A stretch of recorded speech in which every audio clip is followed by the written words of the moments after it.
Sa ngayon, ang ipagtatapat lang po natin ay ang Pacquiao na 29 years old at Inoue na 29 years old.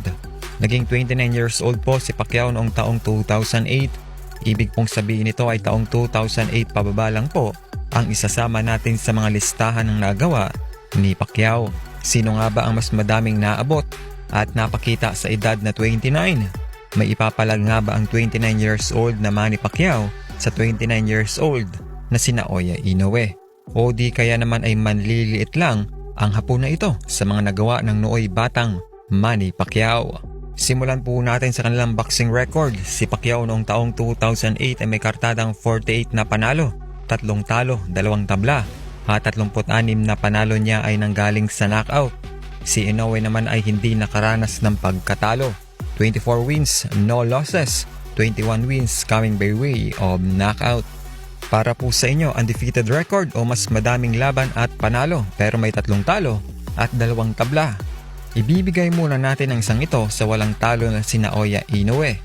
Sino naman ang mas mabilis na naging world champion sa kanila? Si Inoue ay naging world champion sa loob lamang ng 6 na professional fights, kung saan ay nakuha nito ang kanyang WBC light flyweight title. Si Pacquiao naman ay nangailangan pa ng 25 professional fights para makuha niya ang kanyang WBC flyweight belt. Padamihan naman po tayo ng regional at international championship belts. Si Inoue ay may isang regional belt, ito yung OPBF light flyweight title. Si Pacquiao naman ay merong 3 OPBF flyweight belt, WBC International Super Bantamweight belt at WBC International Super Featherweight belt. Sino naman ang may pinakamadaming divisyon na naging world champion sa edad na 29 years old?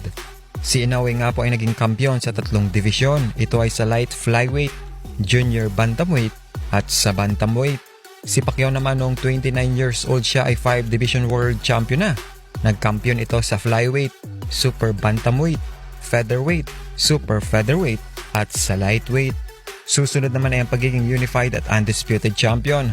Pero bago po yan ay alamin muna natin ang pinagkaiba ng unified at undisputed champion. Tinatawag na isang unified champion ang isang boksingero kapag nahawakan nito ang 2 o 3 belts sa isang divisyon ng sabay-sabay. Undisputed champion naman ang itatawag sa isang boksingero kapag nakolekta mo ang 4 na mga belts mula sa WBC, WBO, IBF at WBA sa isang divisyon o timbang ng sabay-sabay. Naging unified at undisputed champion si Naoya Inoue sa bantamweight, mga bagay na hindi nagawa ni Pacman. Pero alam mo ba na muntik na maging kauna-unahang undisputed champion ng Asia si Manny Pacquiao? Tama, dahil noong nasa lightweight division pa si Pacquiao at kasalukuyang hawak ang WBC lightweight belt, titulo na nakuha nito matapos pabagsakin ang dating kampiyon na si David Diaz via 9-round knockout. Ay kamuntika na silang magkaharap ng nooy unified WBO, IBF at WBA lightweight champion na si Nate Campbell. Maingay na noon si Campbell at gusto talagang labanan si Pacquiao. Pero iba ang napagdesisyonan nila. Ito ay ang tumalo ng timbang at labanan si Oscar De La Hoya, na kung saan ay lalong nagpasiklab sa karir ni Manny Pacquiao. Dito naman po tayo sa pagiging lineal champion o the man who beat the man. Champion po ito pero walang belt. Kadalasan The Ring Magazine belt ang binibigay na titulo. Si Inoue ay naging lineal champion ng 1 beses. Ito ay sa divisyon ng bantamweight.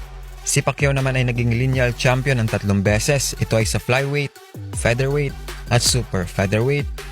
Uulitin lang po natin, baka nakalimutan po ninyo. 29 years old Inoue versus 29 years old Manny Pacquiao lang po ito. Ngayon naman ay padamihan po tayo ng mga tinalong world champion. Hindi po kasama dito ang magiging world champion pa lang after matalo. Kasama na rin po dito ang mga rematch nila sa bilangan. 7 at 1 rematch na panalo ang nagawa ni Inoue kontra sa mga world champion, kaya 8. Ito ay kontra kina Adrian Hernandez, dating WBC light flyweight champion, si Omar Andres Narvaez, dating 2 division world champion, si Kohei Kono, dating WBA super flyweight champion, si Jamie McDonnell, dating WBA at IBF bantamweight champion, si Manuel Rodriguez, dating IBF bantamweight champion, 2 beses kay Nonito Donaire, dating 4 division world champion, at kay Paul Butler, dating WBO bantamweight champion.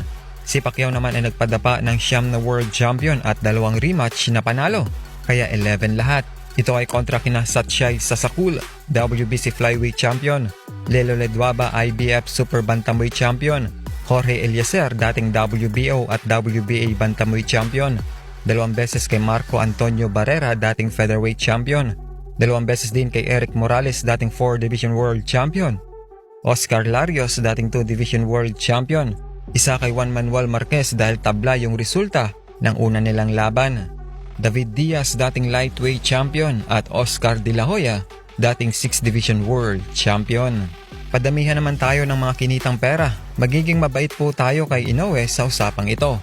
8 laban at 1 laban lang ni Pacquiao ang ipagkukumpara natin. Hindi na natin isasama ang mga kinita nila sa pay-per-view. Si Inoue ay nakapag-uwi ng $5,950,000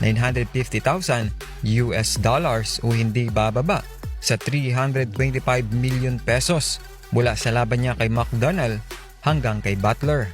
Si Pacquiao naman ay kumita ng $6 million o hindi bababa sa 330 million pesos sa isang laban lang nito kay Oscar De La Hoya. Tandaan po natin na hindi kasama rito ang pay-per-view vice revenue nila. Isipin mo na lang ang kinita ni Pacquiao kapag sinali pa natin ang laban niya kina Morales, Barrera at Marquez. Usapang Fighter of the Year naman po tayo base sa The Ring Magazine. Hindi pa nga po naging Fighter of the Year si Inoue, pero kahit makuha pa niya ang taong 2022 ay talo pa rin siya sa 2006 at 2008 Fighter of the Year ni Pacquiao. Dito naman tayo sa Sugar Ray Robinson Award o mas kilala bilang BWAA Fighter of the Year. Katulad sa The Ring Magazine, kahit makuha pa ni Inoue ang taong 2022 ay lamang pa rin si Pacquiao dahil 2 beses nga ito naging BWAA Fighter of the Year. Ito ay noong taong 2006 at 2008.